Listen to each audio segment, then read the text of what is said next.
I've locked the door, you can't get out. No, but I guarantee if you're in the wrong room, you will walk away with learning something tonight. So what is SEAC? For anybody that's new here, we stand for Southeast Area Council. We're a nonprofit information sharing group. We represent the southeast communities of Pima County. Our mission is to provide a forum to share information and to encourage civic engagement. And we also want to act as a voice to express interest and concerns. So we have some SEAC board members with us tonight. We've got our president, Ann Gibson. If any of you know this building, you know it's her second home. This library was named after her. We also have Carol Wagner-Williams, and we have April Moss over here. So thank you for coming, and many thanks to our helper, Kathy, over there.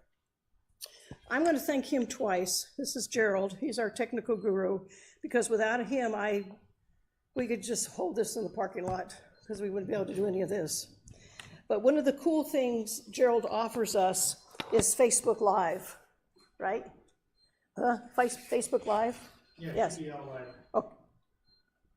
Okay. Okay. So tonight we're broadcasting in the Facebook land. So you'll see cameras about and extra equipment. We get about 1,000 hits on our Facebook, not our Facebook. It goes through the Vail Voice, but it gets about 1,000 hits during and after the presentation, and occasionally we'll even get a question from them. So for folks out there in our Facebook land, if you have a question, feel free to ask it, and then it'll come through. Gerald will let us know. And for all of you here, if you have a question, you might get one of these furry little caterpillars, and that's your microphone, because we want people in Facebook to be able to hear your question. What are we pointing at, dear? Oh my God, I'm so sorry. And he's right in the front row. Dennis is here tonight. I'm so sorry. You should have gone. I'm so sorry. So sorry. Okay, I'll start over. Good evening. No, I won't start. So anyways, thank you, April. So anyways, the little microphone, if it's passed around to you, that's going to be for the folks out in Facebook land to hear your question.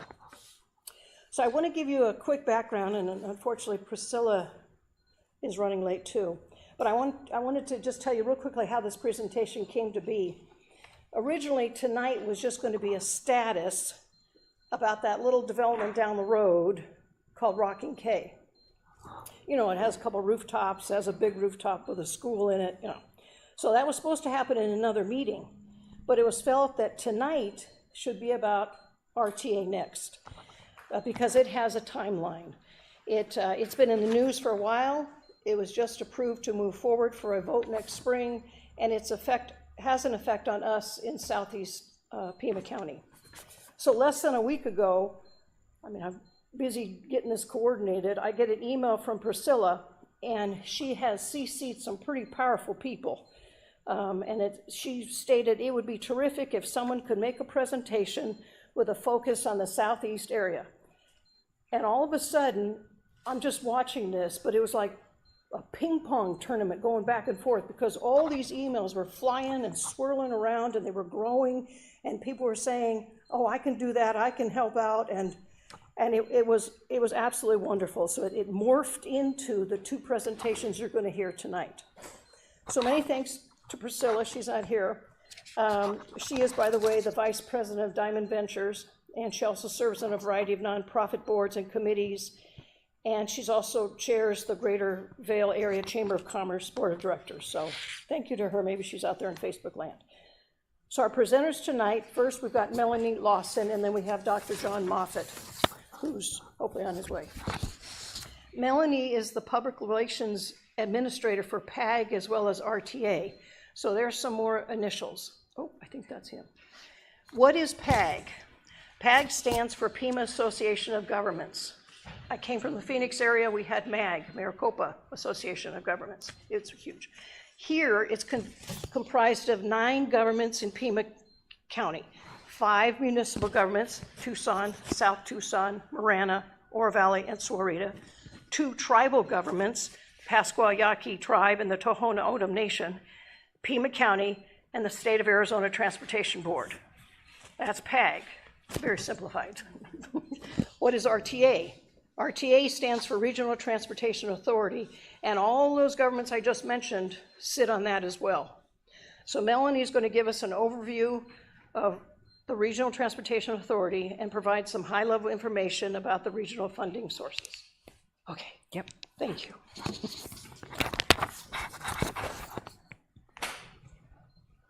All right, so I think I'm mic'd up here, so we should all be good.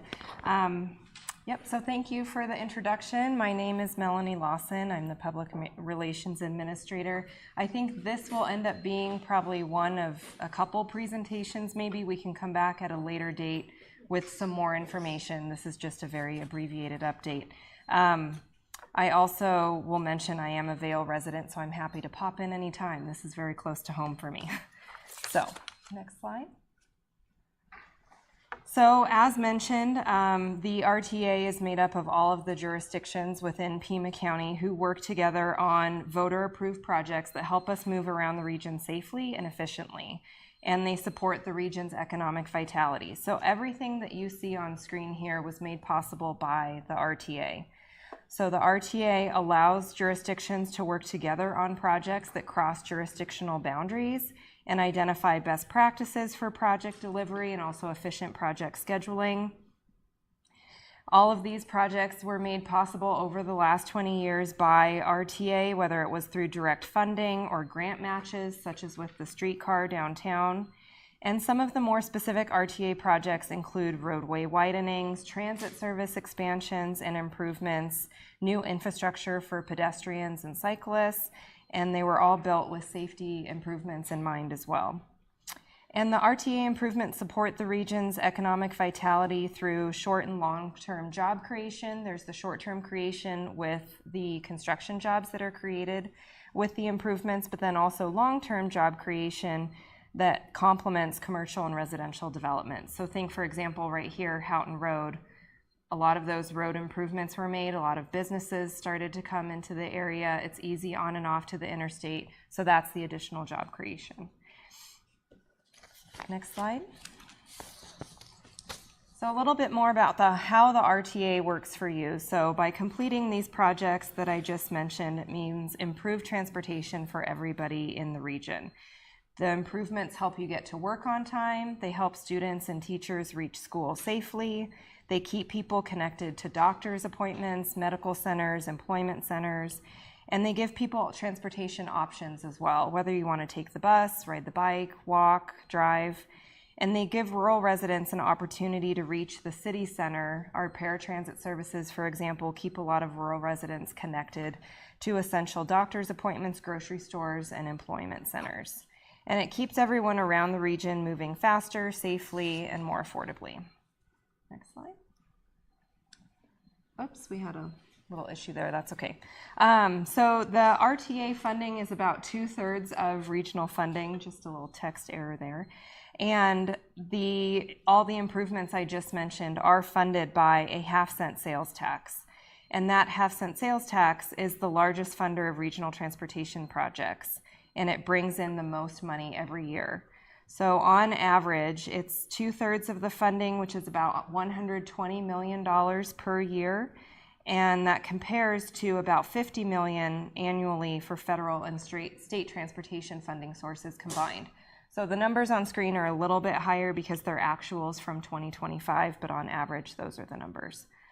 And the state and federal dollars are often more restricted, and they can only be used for certain types of improvements, whereas the RTA dollars are collected directly from you, and they're spent on transportation priorities that you've determined through input, public input, and the RTA board input. So the current voter-approved plan and half-cent sales tax expire mid-2026. And as Elaine mentioned, Pima County just approved the ballot measure for March of 2026. So the RTA Next plan and the half-cent sales tax to fund that plan will be on the ballot for March of 2026. So if a new plan and half-cent sales tax are not approved by voters, if you want to click one more time, then that funding source disappears. And 2/3 of the region's funding could be gone overnight, forcing regional government to face some tough decisions and make some cuts. The RTA supports about $32 million per year in transit services, for example, which could be cut overnight. So we like people to think about their own personal situation, and if 2/3 of your income were cut overnight, there would need to be some significant changes made, some cuts, and it would be pretty difficult. Go ahead.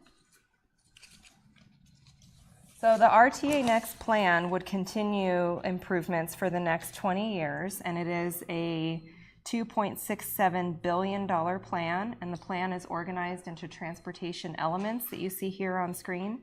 So the roadway component includes 31 roadway projects and 7 projects from the 2006 RTA that are either rescoped or require additional funding.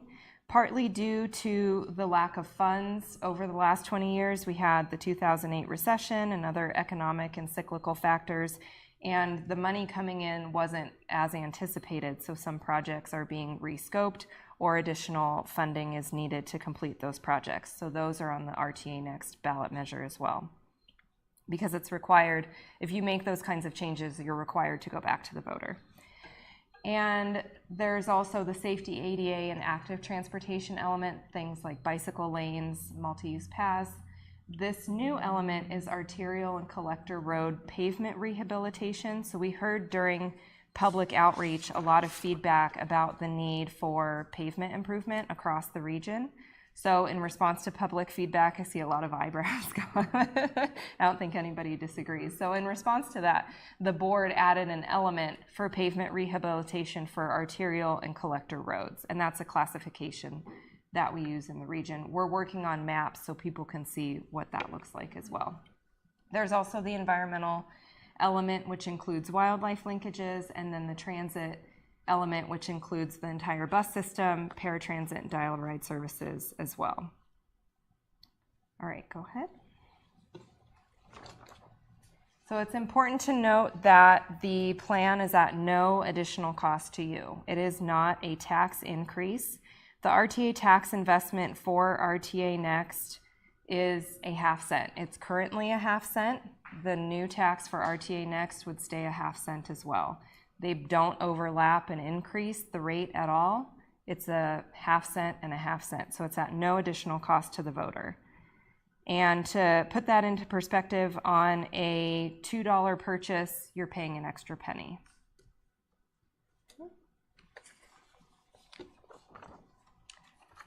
So this is again an abbreviated version. That QR code will take you to the website where you can view the plan in more detail. And as I mentioned earlier, I'm happy to come back and talk about the plan in more detail. I think that's another part of the presentation tonight as well.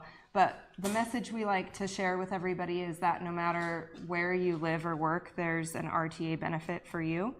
Whether you walk, bike, take the bus, or drive your car, there's something in the plan for everyone.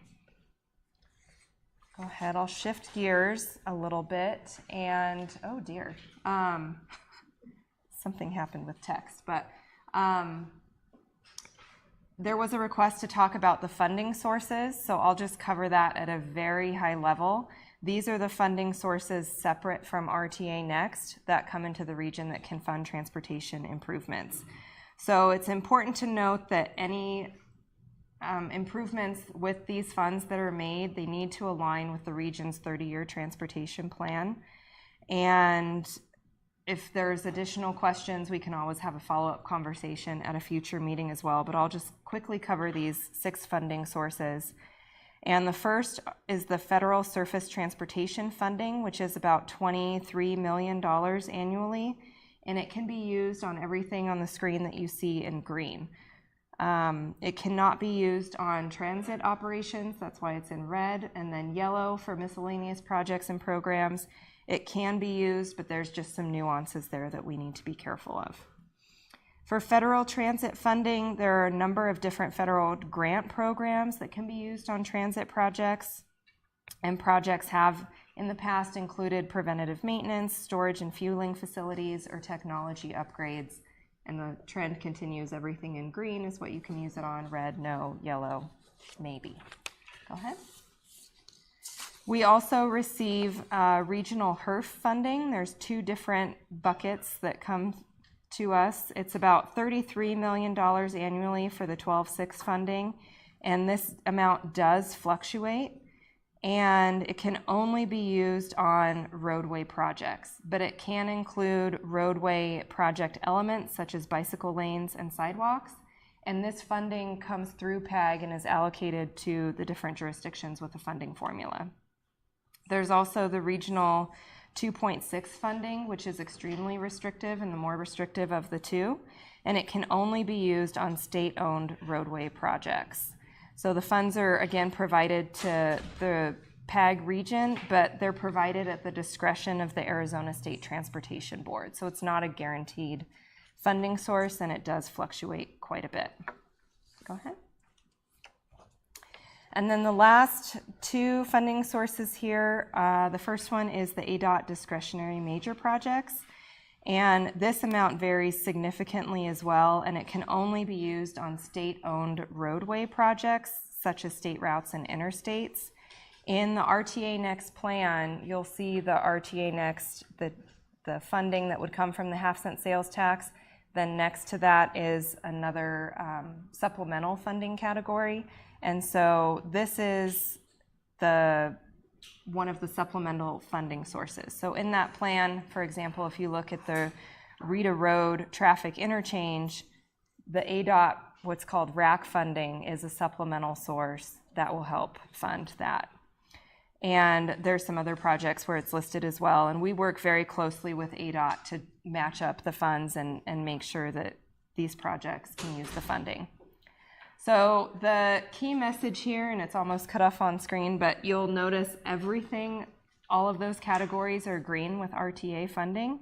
So the RTA funding is the most versatile funding source, and the funding comes from the voter-approved half-cent sales tax that I talked about, and it can be used on a variety of projects as long as they're included in that plan that is approved by voters.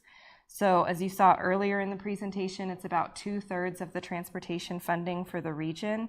And it's important also to mention that it's locally controlled. So it's not dependent on a state approval or federal approval or anything cascaded down. It's locally controlled. I think that's it. I covered a lot of information very quickly. And as I mentioned, I'm happy to come back, but do we have time for some questions? Okay. I've got a quick question. Oh. You mentioned the federal sources, and one of them is HERF. Yes. So if you could say, ask or tell us, where does HERF come from, and where does some of these, the ADOT, well, we kind of know where that comes from, but especially the HERF. Yeah, the HERF, I'll have to get some information and come back to you. I'm not the expert on how the HERF cascades down, but only MAG and PAG are eligible to receive the HERF funding. And then through a formula or some other criteria, it's distributed to the jurisdictions. But I can get some other information. I thought it came from gasoline taxes. That sounds right, Okay. but I'll have The to. highway user, okay, Yeah. okay. Does anybody have any questions? Oh. go Yes. ahead. So if this half-cent tax is included, is it for an additional 20 years? Or is it just, what's the time frame on it? So good question. So I can just repeat it. The question was if the half-cent sales tax is good for another 20 years, and yes, the regional transportation plan is for 20 years, and the half-cent sales tax to fund it would be for 20 years as well, beginning in 2026. And then I guess a follow-up to that would be how many projects that were supposed to be funded by the first Half-cent, tax yep. have been completed while they're starting the second 20 years worth of projects? Yes, so in the first RTA, there were over 1,000 projects completed, and that's across all of the categories: roadway, bicycle lanes, wildlife linkages, transit. And then there were 7 deferred roadway projects, meaning they're in the RTA Next plan because the scope changed or there wasn't enough funding to complete it. I think we all know things got more expensive. And so when you're doing a 20-year plan and you have an estimate to complete a project, if it was at the end of the 20-year plan, it was significantly more expensive. So that's why some plans or some projects were looked at and either rescoped or additional funding is needed, and that's why they're on the ballot with the RTA Next plan. Thank you. Yep. Other questions?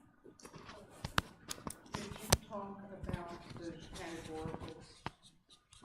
Very briefly. So, go back here.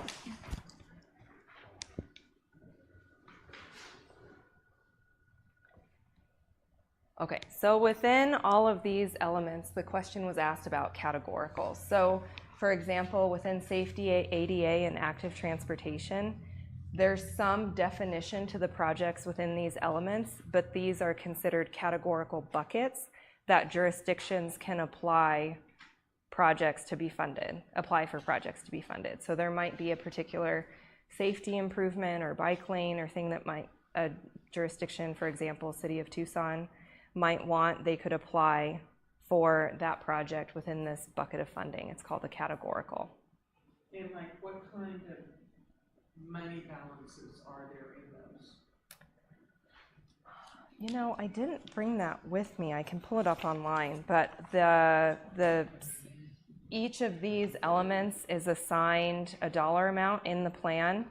I wish I had that in my notes with me, but if you use that QR code, it'll tell you exactly how much is applied to that element, and if there is a specific project listed beneath it, there is an assigned dollar amount to that as well. But some of them have more than $100 million in them, let's say. Yes, transit, for example, has $726 million over the 20-year period. Other questions? Yes. So, I'm sorry. It's okay. No, go ahead. She's got the caterpillar. Are there some opportunities to fund things like safe routes to school in here, and would they fall under here? And then my understanding in the past is that for whatever reason those hadn't been ultimately completed, those types of efforts. Is it again for those reasons that you just suggested, that other priorities took place, or why not, I guess is my question. Yeah, so the first part of the question, safe routes to schools, that is a line item that is included in the safety, ADA, and active transportation, and there is a dollar amount assigned to that. The second part of your question, why? My understanding is that wasn't funded at this last cycle, or it wasn't completed at least in the last cycle. Would it have been because of those cost overruns, or why hasn't it been implemented? Yeah, I don't know if any specific safe routes to schools projects were not completed. I know they're included in that total 1,000 transportation project total. Okay. And then there is some funding in the RTA Next plan for any of those projects that didn't get completed, in addition to the 7 roadway projects. Okay. So, yep. So again, there's opportunity in the next plan for those types of projects. Yes. Yes, and it's called out specifically under that element. So the balance is making it specific enough so that people know what they're getting, but allowing for some flexibility that over the 20-year period, you aren't tying yourself into a project that maybe isn't needed 20 years from now. So by putting it in and saying, you know, safe routes to schools projects and assigning a specific dollar amount to it, and then where that happens, the jurisdictions are able to work that out. Yep. Other questions? I have a question. Yes. Oh, do we need the? I'm sorry, what was it?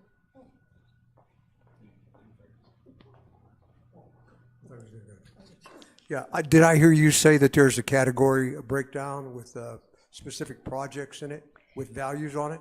There is. So we're putting the finishing touches on the handout, so I didn't bring it with me today, but if you go to our website, and that QR code will take you there, the RTA Next plan is available on the website, and you'll see the projects under each element, the specific project listed, a project description for roadway projects, and a dollar amount. So if we copy that off, we'll have access to all this personally, right?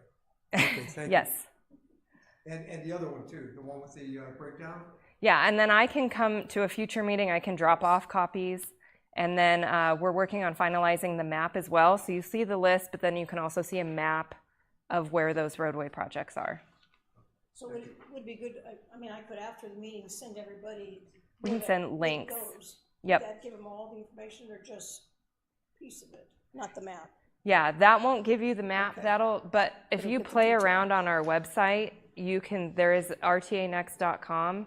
You can see all the materials on there. There's FAQ sheets, fact sheets, links to some of the open house materials where there's a presentation that was recorded. So the draft project list, and then as new materials are finalized, like the map I talked about, those will be available on the website as well. Yep. Yes. The question was asked before, what are there overages or the values in the funding, okay, the value of those accounts? What prioritization does Pima County have for allocating those funds? In other words, what kind of process does that go through?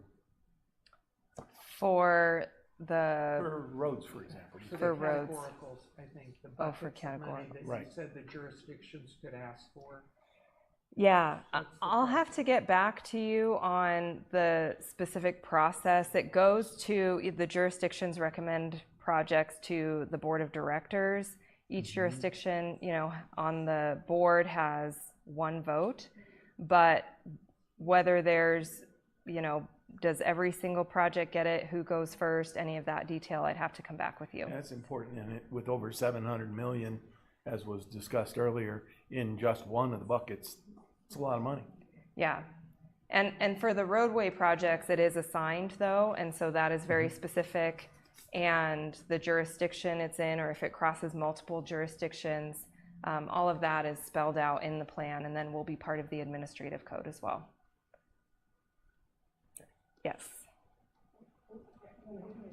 Give Elaine a minute.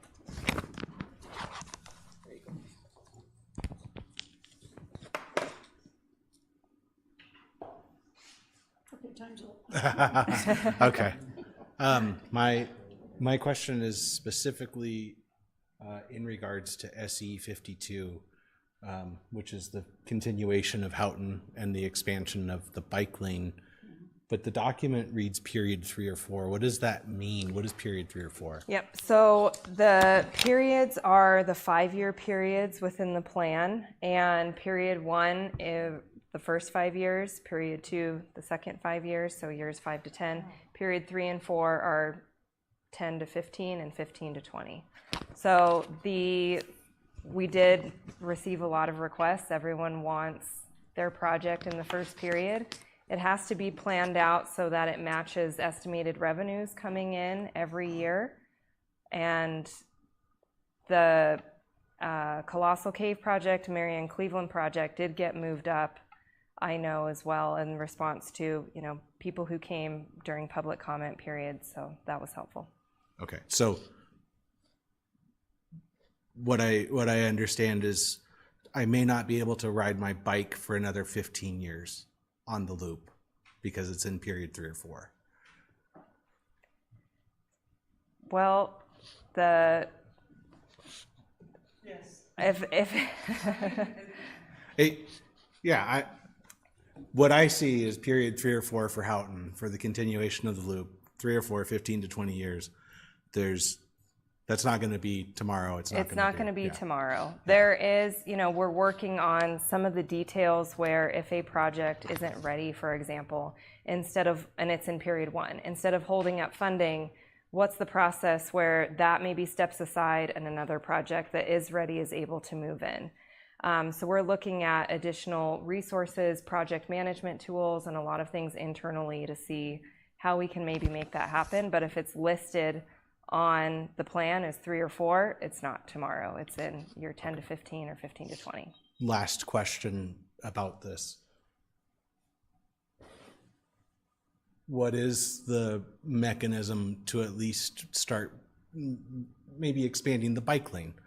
We don't need to redo the whole thing, but the traffic speeds on Houghton exceed 60, 70, sometimes 80 miles an hour. The sheriff does nothing about it. I can't send my kids out there because I don't think anybody in this room would put their kids on the side of a dirt road with cars going that fast. So I'm just curious if there's some mechanism to maybe focus and bring in one of those elements of safety or arterial or maybe transit, including paratransit, to extend the bike path. And that's not in the scope of this conversation, but if there's a mechanism. Yeah, so there is, and it's a mechanism, you know, we can direct your inquiry to Pima County, and they recommend the projects. We apply the funding source, but there would be a mechanism to discuss that with the Pima County representative, and we can share that information. Thanks. Yep. Hi, I just wanted to offer, I'm Kim Van Pelt with the Pima County Health Department, and we are partnering currently with the Pima County Department of Transportation. We've received a small federal grant to be able to essentially develop a plan for addressing safety in Pima County related to pedestrian, traffic, bicycles, and related injuries. And we right now have a survey out there, and I'm happy to pass this around to be able to actually go on a map and show where you have concerns about what you just indicated. So, for example, where it's dangerous to bike or it's dangerous to cross a road. And we're using this to essentially inform eventually our application for a large multi-million-dollar grant from the federal government to address those safety concerns. So we are very interested in addressing safety. We do know that there was just an article the other day talking about pedestrian deaths in the city of Tucson and how high they are related to traffic safety. So we're really concerned about it. So I'm going to pass this around, and I encourage all of you to go online and be able to weigh in. Okay? Thank you. Thank you so much.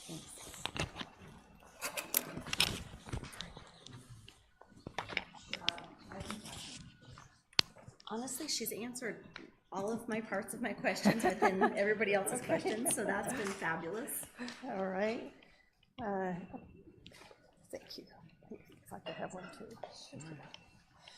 Are there any other questions?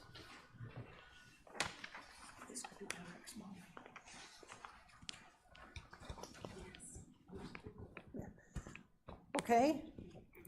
Well, thank you. And as I Well, said, many I took notes on some of the questions, some things you want some more information on. I'll send some links to you, and then we can come back with additional Yeah, as handouts. And we had talked that as we get closer to the voting time, that we'll have you come back. perfect. Yeah. Thank you. Appreciate it. Right. Okay. Oh, okay. All right, many thanks. Hi, you're Dr. Moffett. Oh, I'll have to go get it. Oh, no. Thank you. So our second presenter is Dr. John Moffett. He is the Director of Infrastructure Policy for the Southern Arizona Leadership Council. However, he retired from Pima County, where he worked for 20 years, including as Director of Economic Development. So he was involved in the development of the Sonoran Corridor concept, the 500-acre aerospace research campus, and the utility, the rail, the water, the data, the road infrastructure for south of Raytheon, as well as the development and implementation of the county's Opportunity Zone and Economic Development Plan. I also read you came to Pima County with 60 years of IT experience. That's what it says. So I'm thinking you started when you were about 3. Well, I'm a pretty old guy. I'm 82. No, So. yeah, okay, we have 2. You started when you were 2. I mean, But, 60 plus. I started in the computer business in '61. Oh, sure, okay. It was punch cards at that time Yes. and Yes, paper tape. Some of us can relate to that. So Dr. Moffett will discuss RTA Next, which is the proposed 20-year regional transportation plan and its impact on us who live here in the southeast Pima County. All right, sir.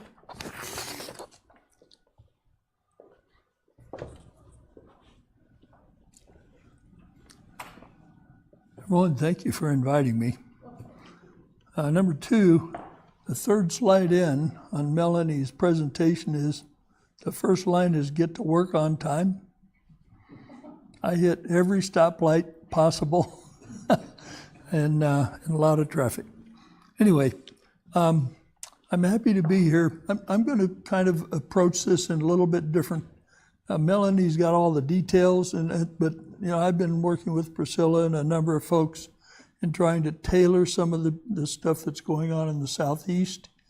One of the other things that was mentioned briefly is in my role at the county in economic development, I put together the plan for what they call the Southeast Employment and Logistics Center, which is 3,000 acres around the fairgrounds.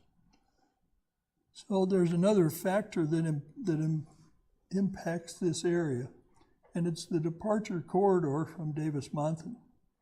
And you can't build schools, can't build apartments, homes, high-density employment opportunities under that, that's called a paddle. And part of that paddle covers that, the silk, we call it. So there are a number of things that impact what's happening out here. I put together some quick slides. This is not very professionally done. I'm sorry for this, but we'll go through it. So if you'll do the first one, these are the projects that really focus on what's happening out in the southeast side, and the Colossal Cave Road. I'll address one of the questions on the timing. Part of Colossal Cave Road is it's one of the most expensive projects, but it's really the most complex project because trying to fit this thing through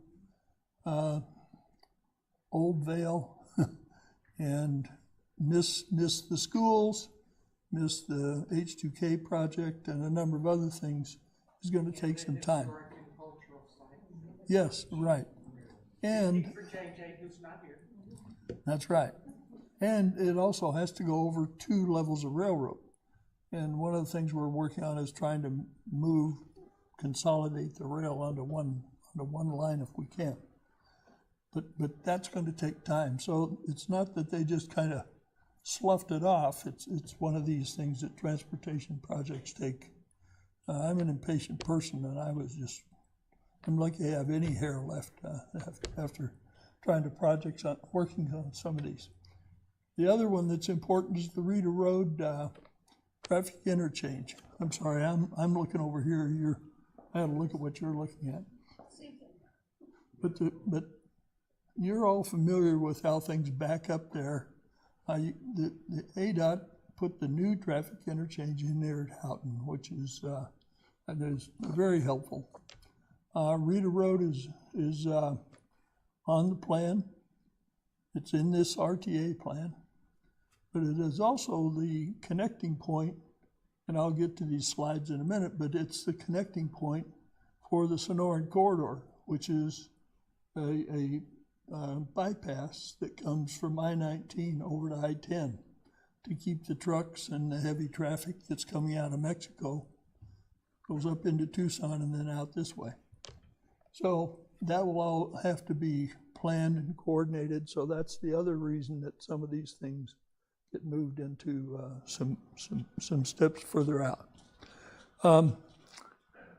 There's one of the key issues that was mentioned. Melanie covered things really well, but transit was if the RTA Next does not pass, the current RTA project contributes $32 million a year to transit in the region.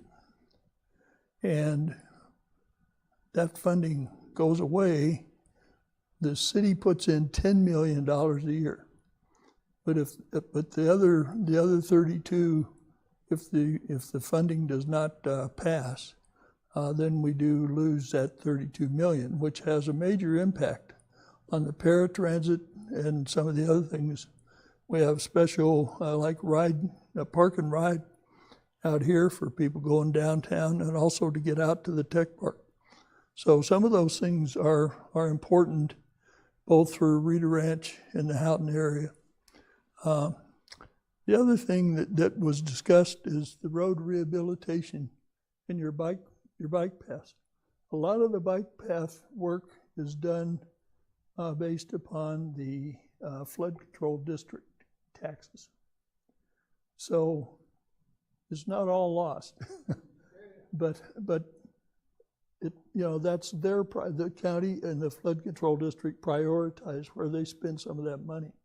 So be sure to talk to your supervisor, Christie, about how to keep moving those things forward. But other things from a safety standpoint, I read on the site under RTA, we called RTA 1, there were 106 hawk lights, were the lights that stop you when pedestrians are trying to get across high-speed streets. That's, I live in the middle of town, but we have them on Speedway, have them on Grant, and they're very effective. So that's part of the safety impact that is in this plan. So the other thing is intersections, and what I was thinking about driving out here is there's $30 million in here for a new traffic light control system. You've got all this AI smart going on, and yet we're sitting at traffic lights with no traffic, but you're sitting at a red light. And the goal is to try to make some of that go away. So let's go to the next.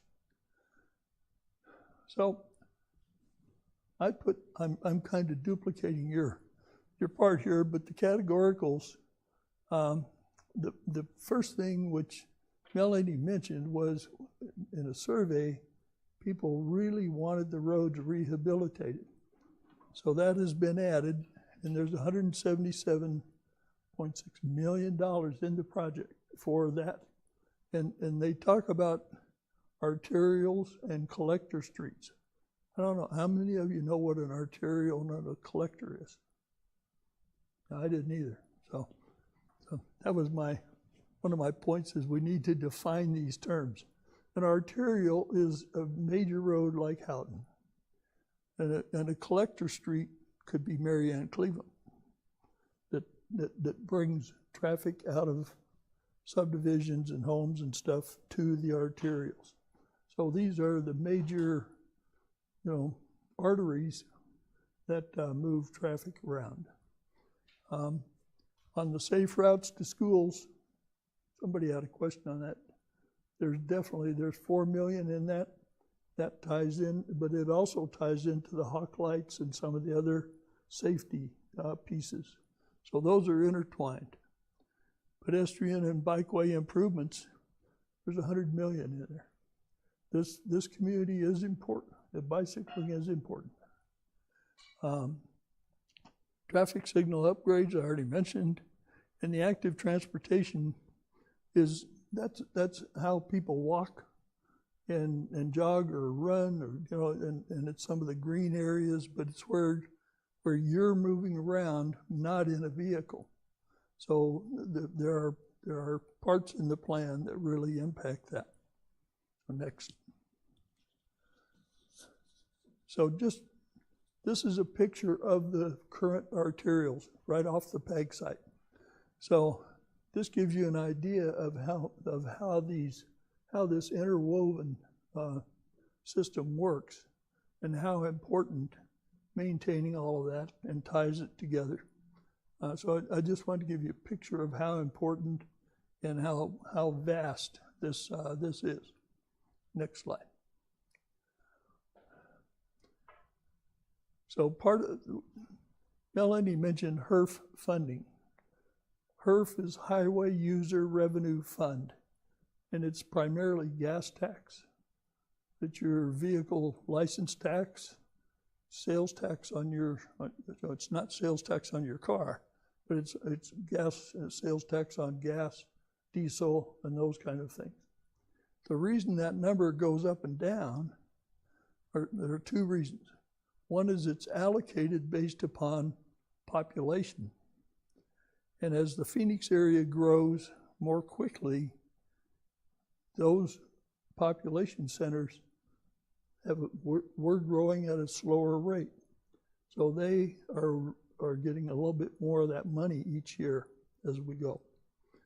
But the other thing is it's allocated on the percentages that you see here, where Maricopa County gets 37%, we get, these are rough numbers, to 13%. So depending upon the money that comes into the coffers, that determines what comes down here for funding. But as Melanie's graph showed, it's only about a third or less of the available funding to do all the projects that we need to do. So here's some of the implications. Again, you'll find this on the PAG RTA website, but these are the things, these are the benefits, and then some of the things that I already talked about. There's 60% of the regional funding that would work on these TIs, work on road improvement, and those kind of things will go away or not be available if we don't have this tax to collect the funds. The other thing is we've got about the 250 to 400 million on those 7 projects that Melanie mentioned that need to be finished. One of the things that I think is important for you to understand is when this whole project was put together 20 years ago, they took an estimate from the Eller School for the projected revenues and income, population, and things like that in Pima County. The population did not grow nearly as fast. We had the major recession in 2008. We had the reduction in everything with COVID. But one of the shocking things, and I've been paying attention to this for a long time, one of the shocking things that just came out recently was a chart that showed the revenue collected was never on the line of what was projected. And that was just on the projected. So this year, or for the next 20, the committee has looked at what they call, there's the optimistic, there's the regular, and then there's the pessimistic. And all of this is based upon the pessimistic schedule. So we might get more money. And if we do get more money, there is a plan on how to increase some of these projects. But at least we're not, thinking we're going to get this and receiving this. So we have a much better opportunity and much better chance of completing these projects and wrapping it all up. The other thing that the PAG board, which is the entities that Melanie discussed, they have agreed to take the first 5 years funding, this HERF funding and stuff that comes in, and they're contributing that to the RTA projects to make sure those get done in the first 5 years. So that's part of trying to get this caught up. The other, Sarita, Marana, Tucson, Pima County are all taking a step back, saying we'll hold off on our projects a little bit to get these wrapped up. So that's all important. I already mentioned the transit, but I can't mention that enough because, there's not a lot of transit service out here anyway, but there are a lot of workers that need transit to get to work. And that's a very important concept for the community. The loss of 54,000 jobs is an economist predicting what's going to happen over the next 20 years. And they've had a couple of economists working on this, and their numbers are now coming in, and that's why they're taking the pessimistic approach, as opposed to being overexcited about it. Next slide.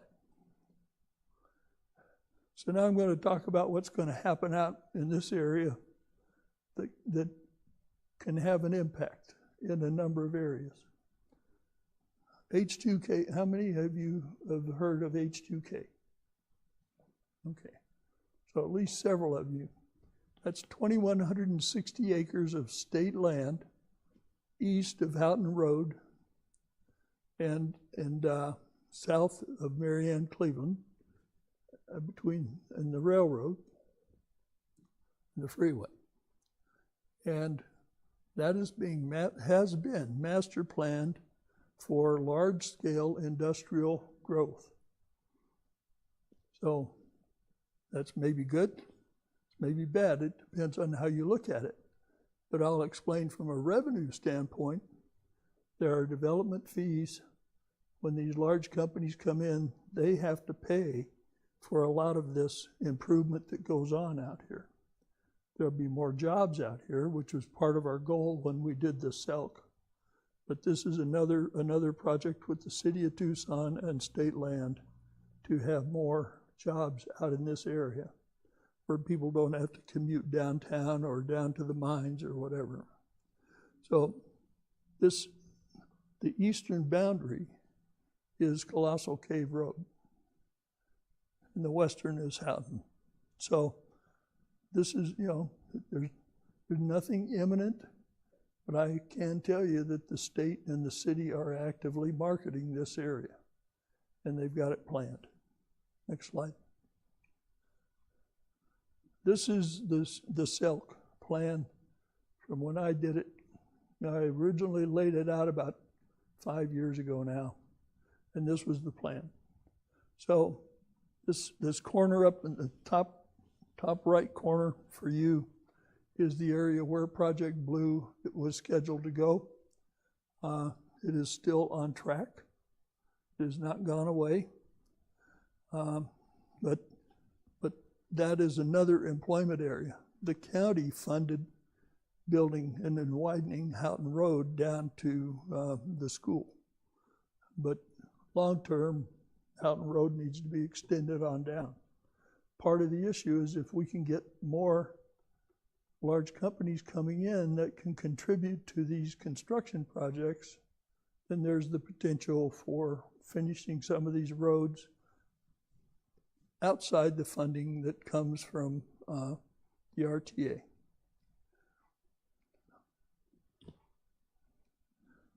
This is a Sonoran corridor that was originally started in my office in 2013. The goal is to eliminate all the congestion and everything downtown, and open up all this area south of the airport. There's 16 sections of state land that are totally undeveloped and don't have access down in that area. So it was planned for jobs and industrial development, but homes as well.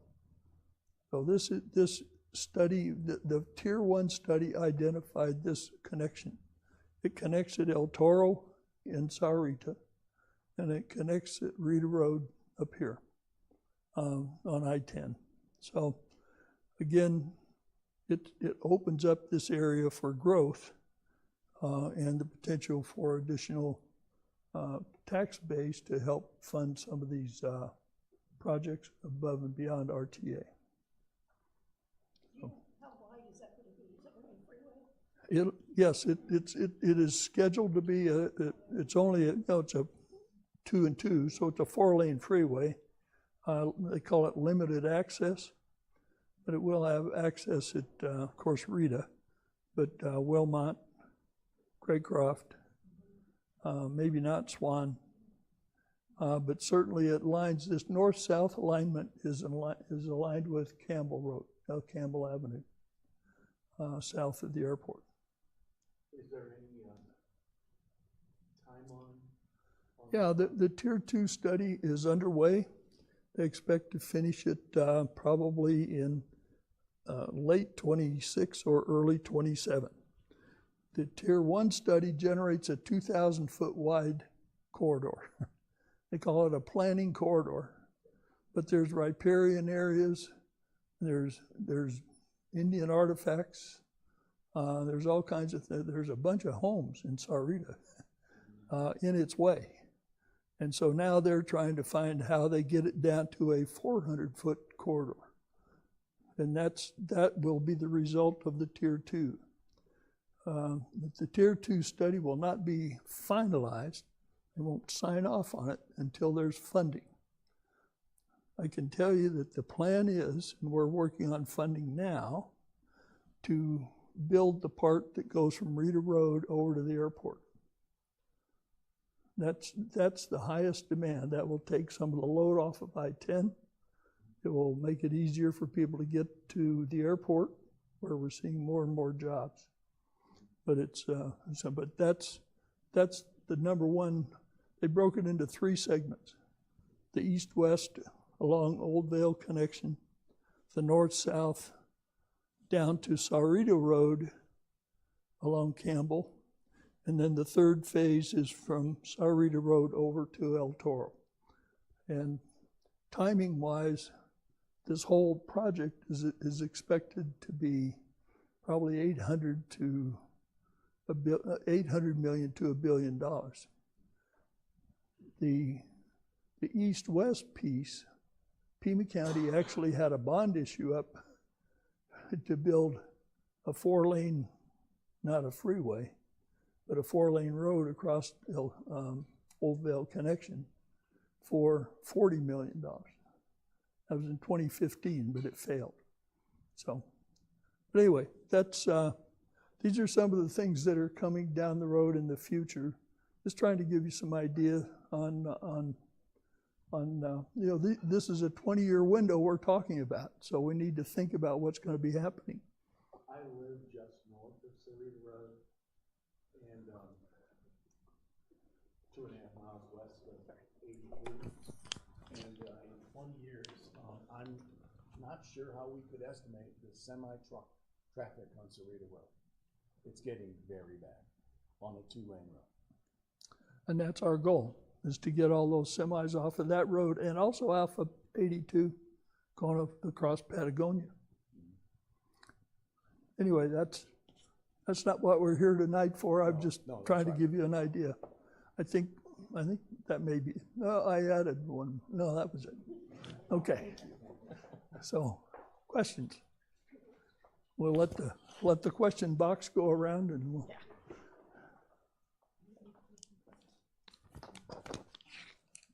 All right. Some simple questions. Thank you. That was very informative. I learned some things. The first question I want to lead with is, we keep picking wider roads, and at the end of the day, we still have to pay to maintain them. And I've driven in Tucson on some places that are 6 lanes. You got 3 lanes going north and south, and the traffic still, I think we're solving the wrong problem by widening something to increase capacity when we should be focused on better modality, hub and spoke. But there's no structure of that. And I sat through this presentation and I see 2,000-foot roads.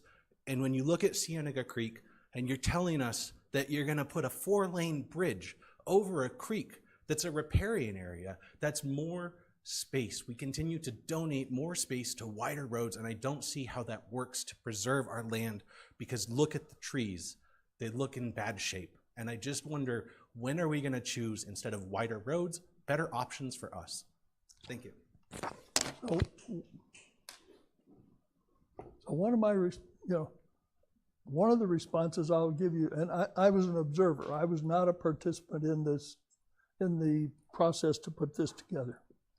But I will tell you that there's a huge amount of money in transit and bicycles and those kind of things to try to offset some of that concern. The other issue, and the PEG transportation engineers are far smarter at this than I am, but as you get growth out here, you know, if you had kept Houghton Road as a 2-lane, no curbs stuff, you'd be stacking people up, you know, to get to the freeway, and you would have a lot of congestion. So it's a trade-off. You expand it, and you know, I have a piece of property on First Avenue. It's 4 lanes. They were going to make it 6, and they decided they didn't need to do that because there was not enough demand. But I think it's a response to demand that where they open it. But when you open it up, it does move faster. So on First Avenue, they cut the speed limit to 30 miles an hour from 40. And everybody's still driving 40, but at least. But we're seeing things in Tucson, right? Tucson is leading with street initiatives. And what I don't see is that here. I don't see a safe place for my children to go. I don't see a safe place for me to walk out of here. Everything that we're doing is car dependent. Everything that we're doing is car dependent. And it's amazing to be in 2025 and not be building hub and spoke. Those things exist. And yes, you can add capacity, but at what cost? At what cost do we continue to add capacity, saying this is the trade-off, but you can't walk across Houghton because it's too far? And I'll give you another example. The other day, I saw a person in a wheelchair. I don't know the foot distance from the side of the sidewalk to cross that street, but I assume it's at least 60 feet. This person ran out of time. A human being in a mobility device ran out of time, and cars started going. And I just don't think we're building something that's equitable for the people who live here. Thank you. Sure. So a hub and spoke is setting up some sort of transit, like a park and ride, where people can take a bus, because each car takes up an immense amount of space. You put those people on a bus, on a train, on light rail, but our light rail system is integrated with cars on the road. Right. And I'm in a 20-year plan of when I'll get a bike lane, and I just don't see this working for us. I just don't see it working for the people who live here. All I could say is, and Melanie had to live through this also, is we went through 7 years of discussion with that discussion going on, and the eventual outcome was what you have now, where they've got $100 million in bikeways, and they've got, you know, I've forgotten the number that was up there. You want to see?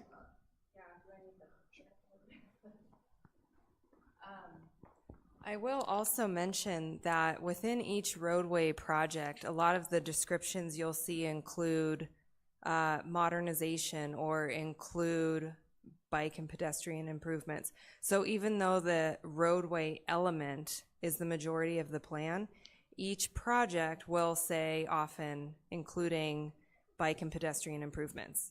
And so they'll look at, is it like for Houghton, is it a bike lane? There's also the multi-use path, which I prefer. And for part of this on Marianne Cleveland too, there's the multi-use path. So they'll look at, is it a separated, buffered bike lane, or is it, you know, just the shoulder? And so they'll look at all of that as part of the roadway project. So each roadway project will look at safety, bicycle and pedestrian improvements, and that's listed almost, you know, in the description you'll see, and bicycle and pedestrian improvements. And pretty much the standard is when they're building a road, they're going to have a bike lane on it, right? Correct. And then they'll look at, like I mentioned, if it, you know, is buffered or if there's something else. And each project as well, RTA Next is the funding mechanism. So once the project starts to go into design, the jurisdiction, for example, out here, either Pima County or this is City of Tucson, will have an open house where they'll share project designs and descriptions, get some public feedback, and so all of that will continue. RTA Next is the funding mechanism. So you'll have another shot at the pie, but it may be a little while. Well, I'd like to ask, where is our nearest park and ride? I didn't. Next to the tech park. So it's Tucson? Yeah. Okay, and why don't we have buses out here? I think I know the answer to that. I'm sorry, Why didn't don't we hear. have buses along Marion? Buses Street? out here? Mhm. It's a cost factor. It's the city of Tucson runs that, Okay, but mainly the issue, when I was working with the tech park, it was the cost to run a bus out here on a regular basis. And I think they look at population density and utilization. And like there's a bus that specifically goes from Oro Valley to Raytheon, and it's pretty much full every day. and I bet you if we did from Vail to Raytheon, we might be full too, you know? But they're, Houghton in the morning. Yeah, just wondering. right, and part of the Raytheon traffic going to on Rita Road is the other Raytheon side. So I think it's a demand thing that Tucson's managed they try to get buses where their users are, but part of it is density. That's my unofficial answer. There's other challenges going on Yeah. with transit right now that are being worked through. I think in the transit funding now, there's been some addition for safety to be addressed. They're reducing transit routes because the Teamsters union drivers are quitting because of particularly Safety. during the summer, the number of no destination ridership is increased because the unhoused population uses them as cooling shelters. And so we had the Teamsters union and come speak to a group that we set up, and they said that a fentanyl addicted person bit the ear off the driver, and they went and reported it to the city of Tucson and didn't really get any traction. So they're now shrinking routes. They're not just putting roads on a diet in Tucson under safe streets, they're also reducing transit. And so one of the things that RTA has done in order to increase transit is to use some of the RTA money to address safety, because there are best practices nationally that if you want to have fare-free transit, there is a way to incorporate safety, so that you can have a balance of both, I think. Yeah. In terms of a group of volunteers that has been working to advocate for RTA allocations here, transit is something that I think that the Southeast will need to advocate for within that categorical, because the Vail Unified School District and both of the hospitals that are now here with TMC and Northwest. You've got two hospitals and high schools that would use a public bus system if there was a safe alternative for that. But you can go to a neighborhood meeting and then say, please don't bring transit out here because we will now have more unhoused camps, more fentanyl crime, more of, so you've got to figure out a way to separate those so that you can get, the benefits and address kind of that vulnerable population. Let me add one other thing, because PEG you do traffic volume studies all the time. And they have a map that will show you what the utilization is. I would interject while you finish. Okay, so the lady in the back had a question. So I am old here and new here. So I was gone for a while. While I was gone, I lived in cities that had various types of I'd love to have a conversation with you about the transportation, the busing systems, because we had similar scenarios and we were able to come up with solutions. I'd love to put you in contact with some of those people because why rewrite the wheel if it's already been done successfully somewhere else? But one of the things that they did on an individual and a corporate level was they were to, and I'm going to pick on Raytheon, sorry if there's anybody that works here, but what Raytheon could do is say, okay, I'm going to pick on Fry's. Their parking lot, they have 15% of the parking lot that is not utilized during the hours of 7 a.m. to 4 p.m. So we're going to rent that part of the parking lot for their employees to park. And then Raytheon bought vans, Right. and they did the van service. Well, it was obviously different companies. Where was Hanford up in Eastern Washington. And they did. That is how they solved a lot of the congestion problems. And this is a rural area. Technically, we're a rural area out here. And there is nothing saying that if we have a problem like the roads stink and there's a whole lot of people going to the same location, why can't we come up with some of those solutions instead of expecting to get the Teamsters on board, the city on board? We're smart humans. We wouldn't be in this room if we weren't. So there's some of these problems that we can take the bull by the horn and handle them. Well, the other Just a thing, thought. The other thing is the bus is not gonna go into Pima County, it's the city of Pima.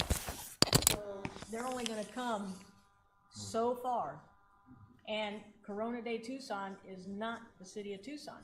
So they're not going out there. They're gonna stop at Atterbury Wash. They'll go to the New Rocking K, and everybody else should go to Fry's.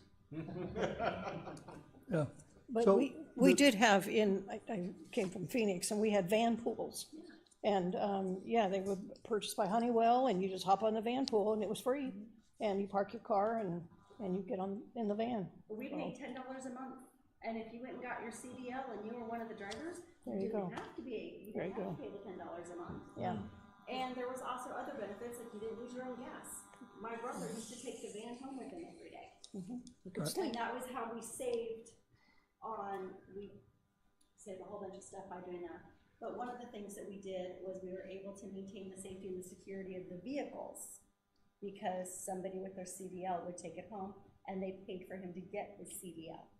So just some thoughts. So that exists today, from Tucson down to Sierra Vista and Fort Huachuca. It's been going on for at least 25 years, but it's a great concept. And I've been in other locations where they do that as well. I think that the bigger challenge, or let's say the herd of pink elephants that is in the room, is that when you're negotiating from scarcity versus abundance, the conversation is completely different. And so we talk about the funding for the gas tax, but Arizona is one of the few states that has not inflation adjusted our gas tax. So it's crazy, and we all know what a politically charged environment we currently live in.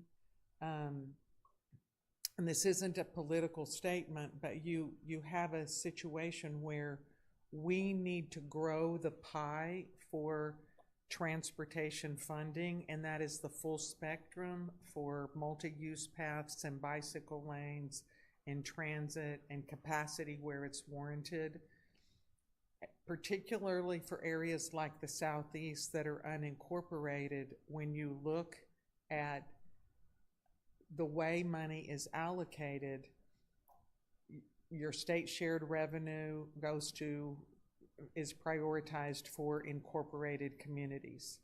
You have a 9-member voting board at PAG and RTA, and you have Pima County as one vote, but it has to deal with Ajo and Huay and Catalina and Green Valley and Vail that are all established communities that have populations larger than some of the voting members on PAG and RTA, but have you've got one vote that has to really spread out for what the census says are equivalent to incorporated jurisdictions, but lack that incorporation. And so there's just not enough money to go around. And even when we reauthorized the RTA, the capacity is up to 1 cent.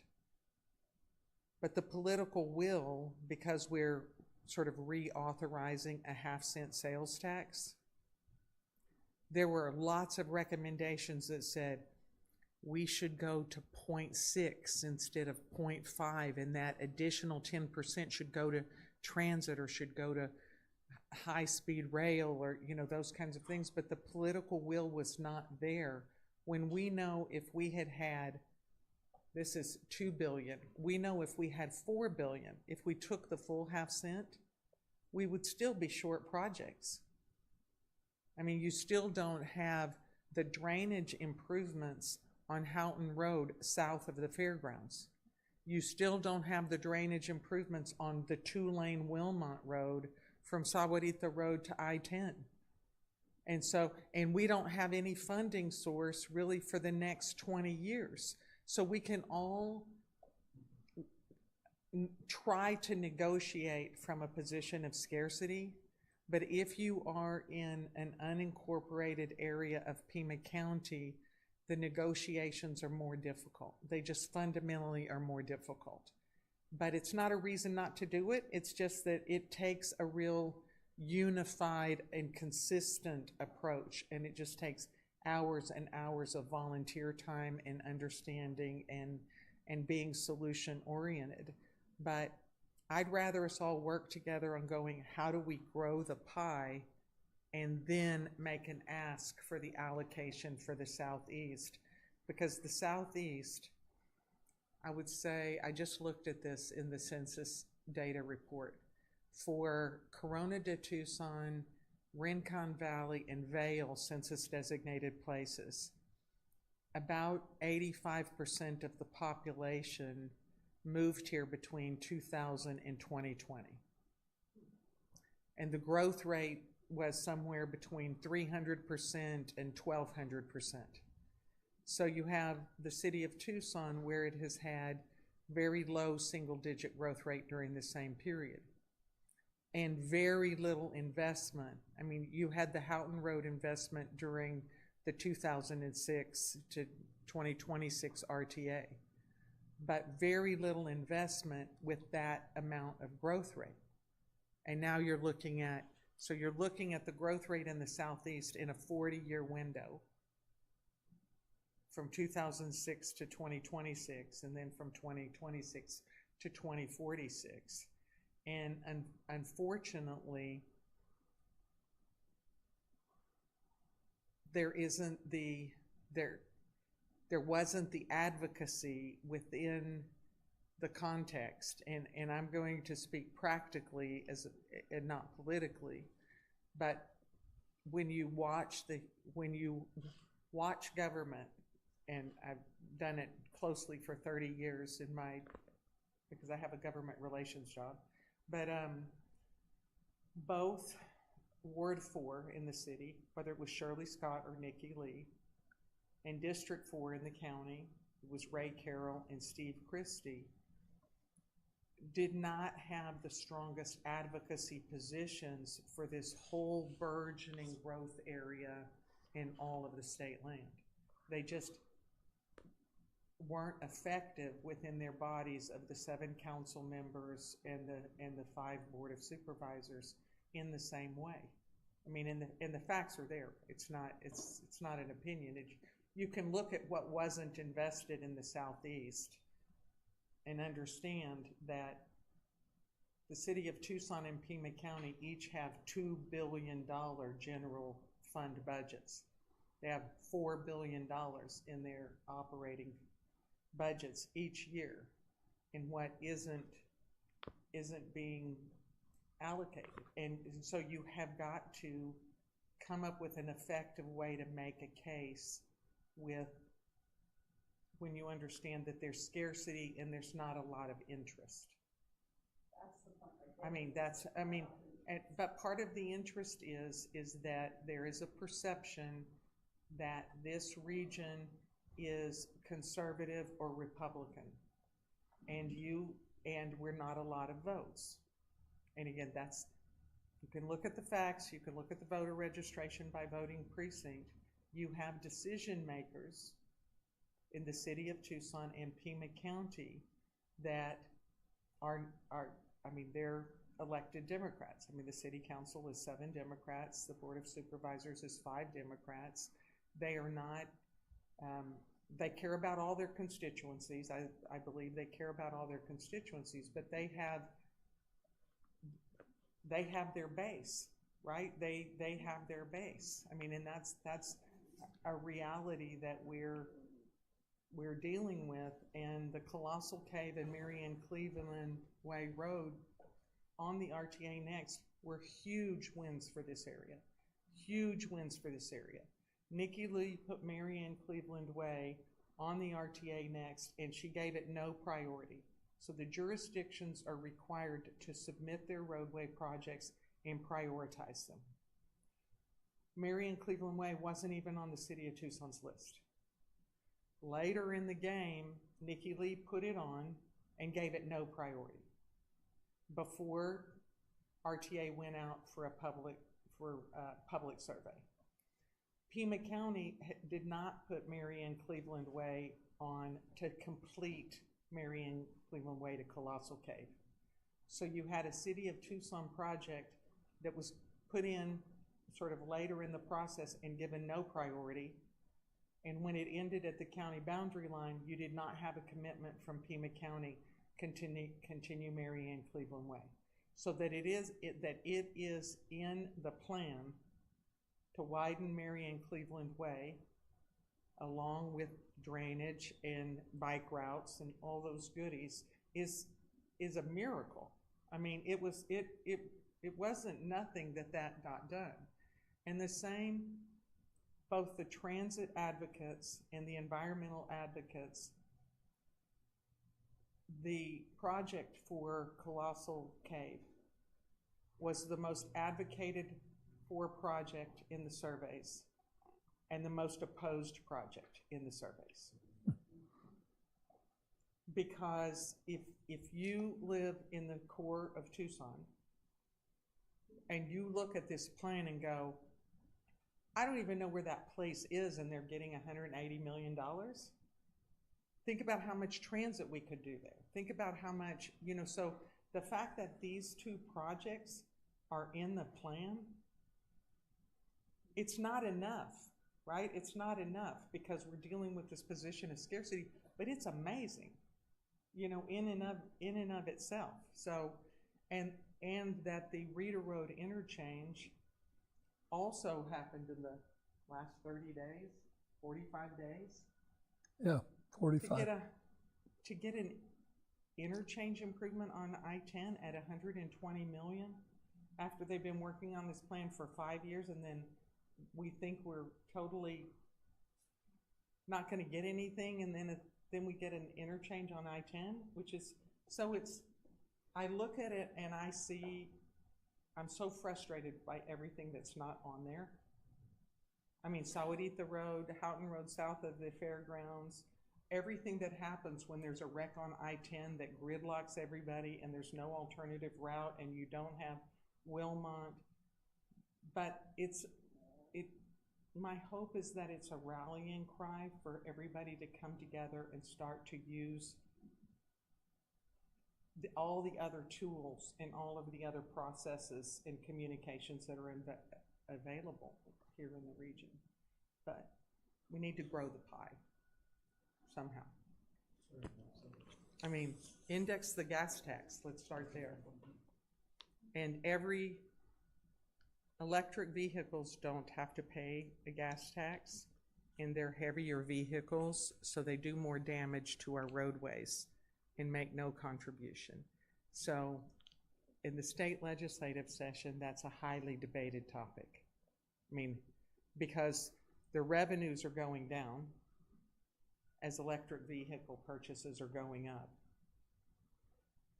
And if we had all electric vehicles on our roads would deteriorate faster with no contribution to the funding source.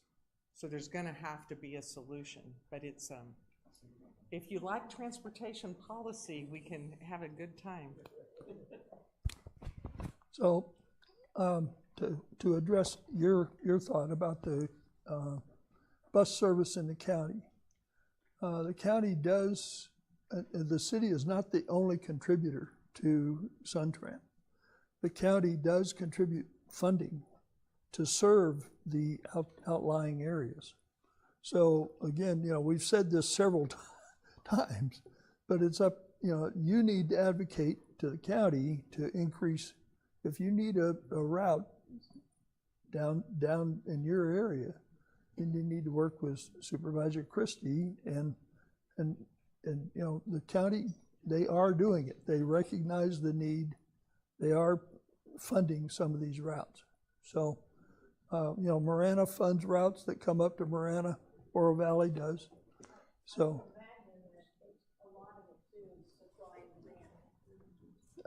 No, it's very true. And it's, that's just business. I mean, you're not gonna come out and pick up half a dozen people. a day. Yeah.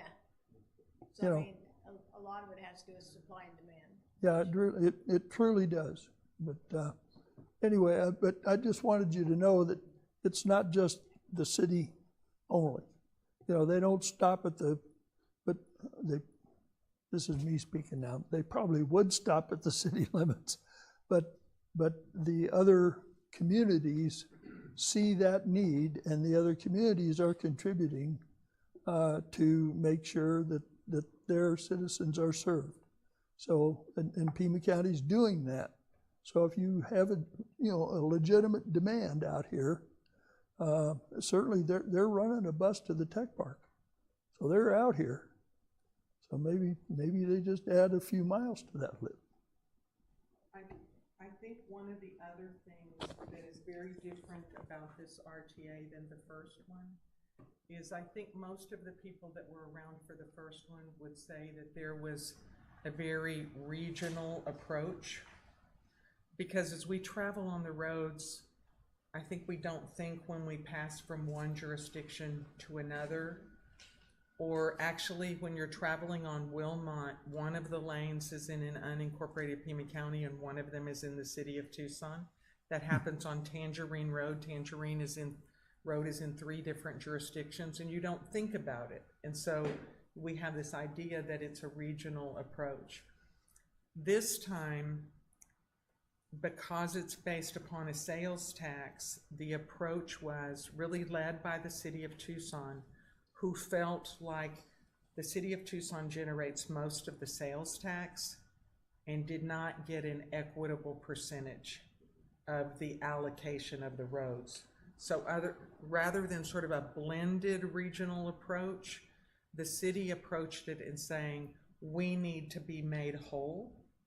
So when you shop on Houghton Road that is in the city of Tucson, the city of Tucson says, that's our money and we want to spend those RTA dollars within the incorporated boundaries of the city of Tucson. They don't think that Corona de Tucson and Vail and the Rincon Valley is shopping in the city of, they didn't take that approach. They don't think about Tour de Tucson or the Gem and Mineral Show, or it's like these sales taxes are collected in the city, and we're X% of all the sales tax, so we want X% of all the RTA dollars. And so it was a little bit different approach, and one of the ways they got the city of Tucson to the percentage that they needed was by that transit funding. Just as a background. Anything else? Okay. I think we did good. Thank you so much. Well, thank you. Appreciate your having me here. Yeah.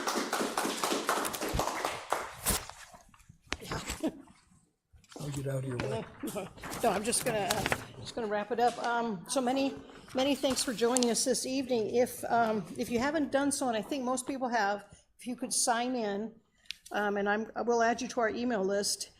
And if you would like a copy of any of the presentations, actually mark it on there, and I will send them out to you. So thank you to our speakers. Thank you, Priscilla. I did Thank that you, about Mr. midnight, Gerald, so- and have a safe drive home. Thank you, Horny.